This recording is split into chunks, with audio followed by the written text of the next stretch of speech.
Greetings, everybody. This is Joseph here at LifeSource, and I hope that you are having a great, fantastic, possibly even a wonderful day.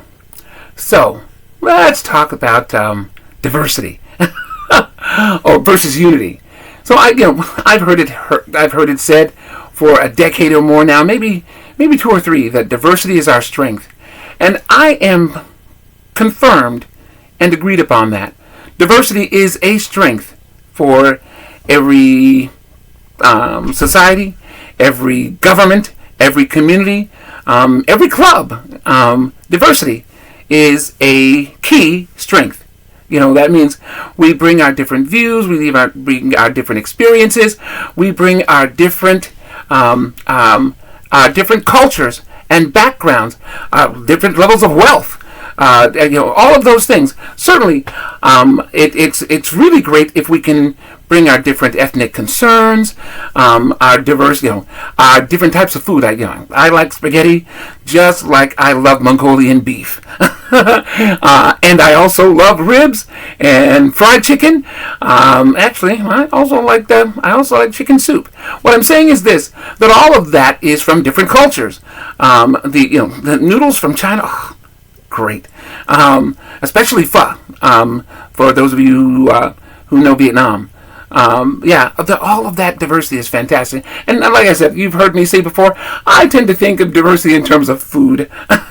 but obviously, if you are mechanically inclined, then you know that, for example, in German culture, there is a strong penchant for mechanical development, mechanical engineering. In Italian and French culture, they bring different diverse capabilities in terms of technology and awareness and education.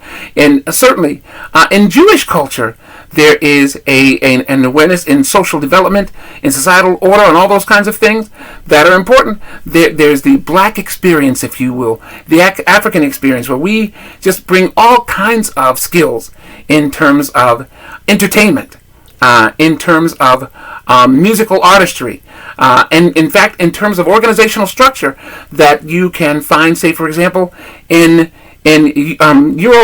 British culture and English culture, the development of government, all those kinds of things, and a lot of that, by the way, that we have developed is the result of integrative relationships, in which we have understood and come to understand various cultures, various breakdowns in terms of how people think, in terms of what we value in terms of structure and order and creativity. We bring all of those things with us, and to that degree, diversity is a strength.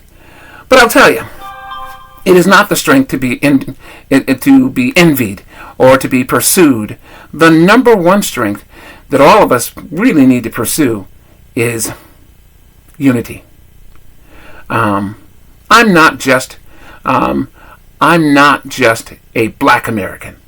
If you go back into my family history, for the last, let's say, 150 years, there have been West Africans who were my progenitors, but they mixed with Irish, some of whom came here also to the Americas as slaves. You mean there were Irish slaves? Yes, there were Irish slaves. Come from that. But also poor English, second and third sons who came to America to make their way into life. In their process of integrating with slaves, that became part of who I am.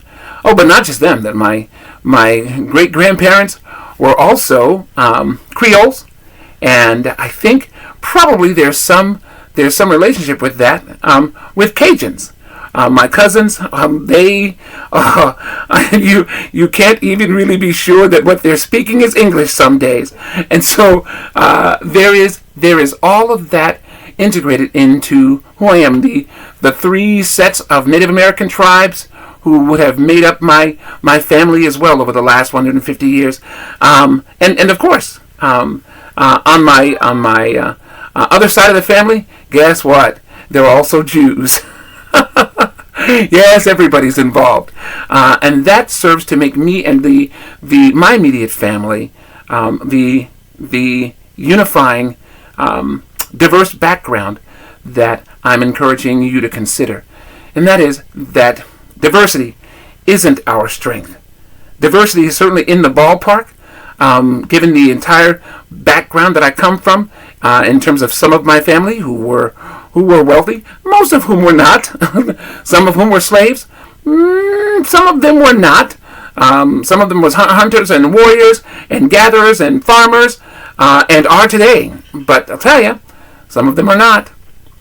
So that when we talk, for example, in my family, in my extended family, every subject is on the table, especially the multiple generations of us who are also ministers. Why am I telling you all this? Because I truly want to make sure that in the people of God, certainly among the people of God, and those of us who are seeking God, the one thing God argues for is unity. And that is unity in one thing. One is that God is in charge. That there is only one God, Father, Son, and Holy Spirit, running this plane of existence. Not just this universe, but our existence is truly dependent on the Lord. And that the Lord is guiding every step. The Lord is guiding every molecule. The Lord is guiding every structure, every instrument, every element in our entire existence. Not just here on the planet, not just here in the solar system, but the Lord is the maker and sustainer and driver of everything that we are. Now the great news is, we all get to choose, but we are hoping, and God is looking forward to helping us understand what all the possibilities are in unity with Him, and that's unfortunately where we in the church, where we in the Christian faith, where we are busy patting ourselves on the back. We are all so diverse. The 59 different versions of Calvinism and the 30, 40 different versions of Lutheranism. Not just the African Methodist Episcopal Church, but there's the African Methodist Episcopal Zion Church, and then there are 2 or 3 different breakdowns from AMEism and from Methodism overall, and not just them. There's the 272 different versions of the Baptist Church, the Missionary Baptist Church, foot washing, snake handling Baptist. Synods of 1789 and 1871 and so on. Among the Presbyterians, we have all kinds of diversity. But the goal for those of us who are driving the Iglesia Baptistas, or the Latin Church, or the Chinese churches, of which there are hundreds of different groups, Indian churches as well, all of that diversity, what God is hoping for, what God is working toward and asking us to partner with Him in, is being unity, being unified, being together, being of one faith, of one certainty, one surety as to not just the fact that God is running things, but that He is doing all of this for our good, out of His love and His joy and His passion for us. Jesus didn't die for the white Christians. Jesus didn't die for the black Christians or the African Christians or the Mexican Christians or the Christians in Hawaii or in Diego Garcia or the specialized Christian groups in Russia or out there in the Central African Republic. The Lord loves all of us. He really does. Old and young, wealthy and poor. And if we can just see our way clear to unify, because I just want to say this, diversity didn't begin with life in America. Diversity didn't begin with, the first transatlantic slave. Diversity didn't begin with the Mexicans who fought their way into when unity, destroyed the Alamo. Sure did.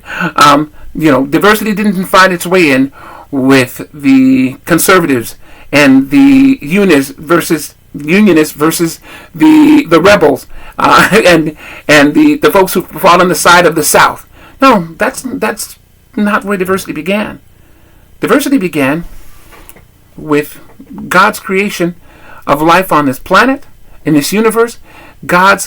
In fact, if we make it just for people as the discussion, diversity began with Adam and Eve. Both of them were made the same way. It says when Adam opened his eyes for the very first time, the first face he looked into was that of the Lord. When Eve first opened her eyes, the first face she saw was that of the Lord. It wasn't Adam. It was the Lord. So when God made all of us, the idea was that we were looking into the face of the God who loves us and wants the best for us and really does want us to have a life that matters, a life that is creative, but a life that's responsible and accountable. So that what God gives us, whether it's just the gift of life or the gift of wealth or the gift of freedom or the gift of equality in terms of starting off, so that when Cain and Abel started the lives they began to pursue, that was a gift from God. Unfortunately, how they decided to use the gifts God gave them resulted in Cain killing Abel. And that wasn't the first time. That wasn't the last time that happened. It continues to be the problem of diversity not being our main strength, but diversity being our challenge. So our strength absolutely is not diversity. Our strength that meets us is unity. Diversity is certainly an opportunity, but it is a challenge for us to figure out how to use that diversity to make us one. As Americans, as human beings, as Christians, whatever it is that we intend to use to make the difference for life. Let's all agree on what that is.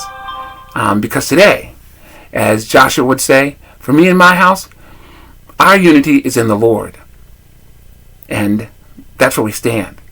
Hope you enjoyed this, because I'm asking you, what is your true strength? What is it?